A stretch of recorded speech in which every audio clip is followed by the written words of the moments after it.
उत्तराखंड के रुद्रप्रयाग से बड़ी खबर आपको बता दें कि बादल फटने से 4 लोगों की मौत की खबर मिल रही है।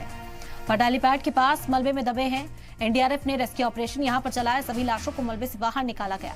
आपको बता दें कि तेज बारिश के बाद रुद्रप्रयाग जिले के फाटा के घाट खदेरे में उफान पर आने से मजदूर उसकी चपेट में आ गए। हादसे में 4 लोगों की मौत की खबर मिली। ये घटना जुमेरात देर रात की है। एसडीआरएफ के जरिए रात को ही तलाशी मुहिम शुरू कर दी गई थी। सभी की लाशों को मलबे से फिलहाल निकाल लिया गया है। अफसोसनाक खबर, 4 लोगों की मौत की खबर बादल फटने की वजह से यह हादसा पेश आया है। बता दें कि फाटा हेलीपैड के पास मलबे में दबे थे। सभी को एनडीआरएफ की टीम ने यहां पर रेस्क्यू कर निकाला है। लाशों को बरामद किया गया है। 4 लोगों की इसके नीचे, इस मलबे के नीचे दबने से मौत हो गई है।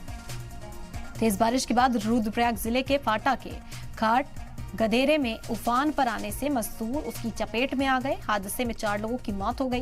ये घटना जुमेरात देर रात की है। एसडीआरएफ के जरिए रात में ही तलाशी मुहिम शुरू कर दी गई थी और मलबे से 4 लाशों को निकाला गया।